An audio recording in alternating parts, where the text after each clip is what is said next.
It instantly faced fandom backlash for several major reasons and lost viewership week on week. It faced backlash because the show was terrible. This was one of the most so bad, poorly written things. Snow White, you could make an argument that Snow White is the cinematic version of the Acolyte when it comes to just poor writing that makes no sense. Despite ending on a cliffhanger, Disney was quick to cancel. I mean, they were very quick.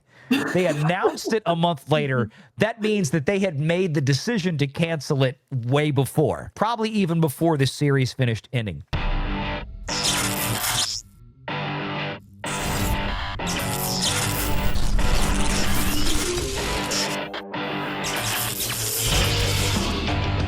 Renegade Online. Did y'all see the story that, according to social media, Acolyte Season 2 is something that we need? Yeah. Yeah. People are like, that. please give us it. Yeah. Yeah, we'll be happy. I mean, this is another one of these, and people are asking about this.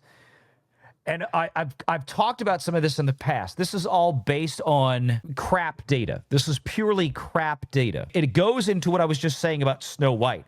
Right now, according to social media, we should have 3 sequels to Snow White's movie greenlit tomorrow at Disney, okay? Because of the interactions, because of the social media buzz about it. We should have at least another $1 billion of Snow White movies greenlit right now, if you believe this. This is from The Direct, which is a trash publication, but it gets around, and it uses trash analytics firm Parrot Analytics. Acolyte Season 2 new data suggests Disney should renew the Star Wars High Republic series. Now, what data, pray tell, would that be? This show was an epic, this was a ratings disaster. The only reason it's not even still a bigger disaster to this day is that Skeleton Crew may have only turned in half the performance that the Acolyte did because of the hate watching for the Acolyte, which was one of the lowest rated, not the lowest rated Disney Plus Star Wars show to that point. So, I mean, that's saying a lot. But The Acolyte premiered almost a year ago following its immediate cancellation. New data says there may be interest in Season 2 after all. Well, I would love to hear how this is happening, because you got to understand that this is nonsense. It instantly faced fandom backlash for several major reasons and lost viewership week on week. It faced backlash because the show was terrible. This was one of the most so bad, poorly written things I have. This is why I said earlier, Snow White, you could make an argument that Snow White is the cinematic version of the Acolyte when it comes to just poor writing that makes no sense. Despite ending on a cliffhanger that teased Darth Plagueis in a Season 2, Disney was quick to cancel. I mean, they were very quick. They announced it a month later. That means that they had made the decision to cancel it way before, probably even before the series finished ending. Parrot Analytics. Here we go. Parrot Analytics tracks the most quote-unquote in-demand series by measuring interest, engagement, and viewership across social media, streaming sites, and other sources. Here's the thing. Parrot Analytics has been more wrong than anybody I've ever seen about damn near everything that they've talked about that I've ever caught wind of. I mean, they talked about how Ring of Power was the most popular, beloved show because of social media interaction. My Parrot Analytics apparently cannot decipher, number one, between legitimate social media interaction and heavily well-paid for marketing firms that run bot farms, which is the only thing going on with the Acolyte right now. And number two, Parrot Analytics seems to have no capability of distinguishing between people ridiculing a show like Rings of Power and the Acolyte and actual genuine interest.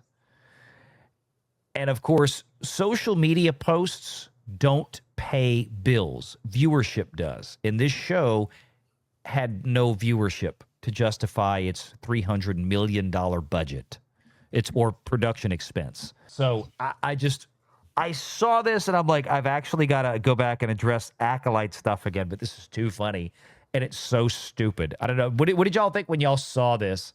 Are y'all hoping for Acolyte season 2? Well, I mean, that would be fun for us, but I just don't see how there's any way. 0.0% chance this thing Yeah. is coming back. Yeah. They'll never bring it back, but I would love it back for content. My Twitter was content- popping off at that time. Content creators really Yeah. have the most benefit from this show. We definitely were the most profitable. You know, a lot of Well- channels got monetized or like hit, you know, they're like, you know, 100K, 200K, whatever, because of the show. Well, let's review one of the greatest scenes from The Acolyte, shall we?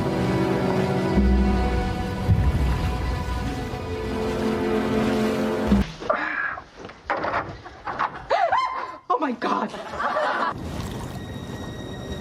I'm wondering if it's honorable to kill me like this. I'm really sorry. Your anger betrays your thoughts.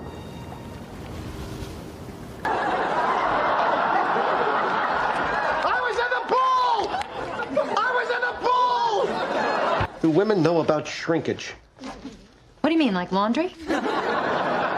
Like when a man goes swimming afterwards. It shrinks?